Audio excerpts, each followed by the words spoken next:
Bonjour, je m'appelle Philippe Moreau, je suis professeur en hématologie clinique au CHU de Nantes.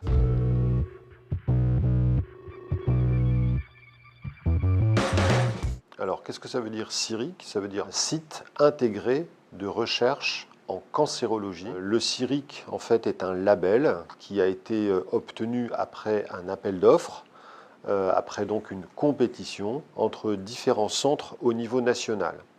Et le CIRIC Nantes-Angers fait partie des 8 CIRIC qui ont été établis sur le territoire national en 2018, après une compétition assez difficile. Le CIRIC a été reconnu par l'Institut national du cancer, par le ministère de la Santé et par les organismes de recherche, notamment l'INSERM, qui est l'organisme de recherche en santé au niveau national. Et nous, on a choisi, au niveau de nos hôpitaux, de mettre en avant deux maladies, le cancer du sein et le myélome. Le myélome est une maladie de la moelle osseuse. C'est une maladie sérieuse qui survient en général aux alentours de 60-70 ans en moyenne. Et c'est une maladie qui est difficile à traiter, avec des cas de guérison qui sont faibles.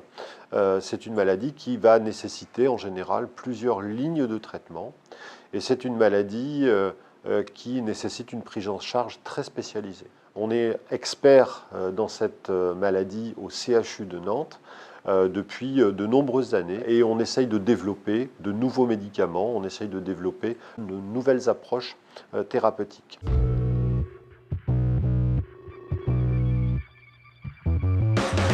On a donc reçu pendant 5 ans un label, donc une possibilité de travailler et des financements pour essayer d'aller à partir des labos de recherche vers le malade et à partir des prélèvements que l'on va faire, des prélèvements sanguins, des prélèvements de moelle osseuse, du malade vers le laboratoire de recherche pour développer de nouveaux traitements, pour développer de nouveaux concepts.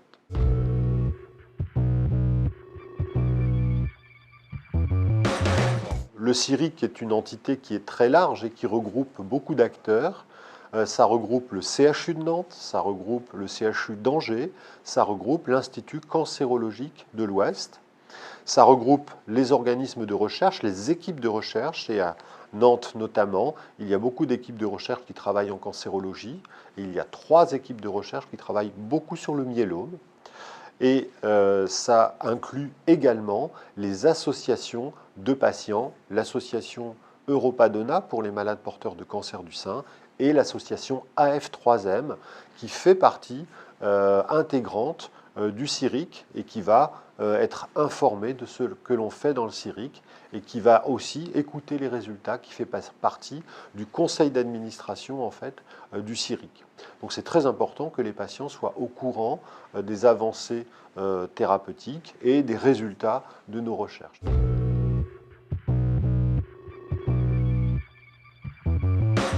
Ce programme de recherche est découpé en 3 et il va suivre en fait l'histoire d'un patient. On a défini des recherches que l'on va faire au moment du diagnostic de la maladie, myélome. On va faire des programmes de recherche en fin de traitement pour évaluer si la maladie est complètement contrôlée, ce que l'on appelle la maladie résiduelle. Et puis on va faire des prélèvements et des études au moment où la maladie revient, au moment de la rechute. Et donc nos 3 programmes de recherche, un programme est totalement dédié à l'imagerie et aux techniques de médecine nucléaire. Alors au moment du diagnostic, c'est voir l'étendue de la maladie par des techniques de PET scan, des techniques d'imagerie un petit peu sophistiquées. En fin de traitement, c'est essayer de diagnostiquer par des techniques d'imagerie s'il n'y a quasiment plus de maladies ou encore un petit peu trop de maladies qui restent au sein de la moelle osseuse, au niveau du sang. Et puis, au moment de la rechute, on va regarder également l'étendue de la maladie. Donc pour ça, on a développé différents programmes de recherche et des techniques d'imagerie très innovantes. Le deuxième programme de recherche, c'est comprendre la résistance des cellules mauvaises, des cellules anormales, des cellules tumorales au sein de la moelle osseuse, là où naissent les cellules tumorales du myélome. Donc on va faire des prélèvements de moelle osseuse au diagnostic, en fin de traitement et au moment où la maladie revient pour essayer de comparer, de comprendre pourquoi les cellules deviennent anormales, et éventuellement mettre en évidence des cibles pour aller spécifiquement essayer de détruire les cellules anormales grâce à des nouveaux médicaments qu'on développe au laboratoire. Et le troisième programme de recherche, c'est un programme qui est plus orienté sur les sciences humaines et sociales. On va établir un registre de tous les cas de cancer du sein, tous les cas de myélome, et on va essayer de comprendre des caractéristiques épidémiologiques, pourquoi ça survient plutôt à un endroit qu'à un autre.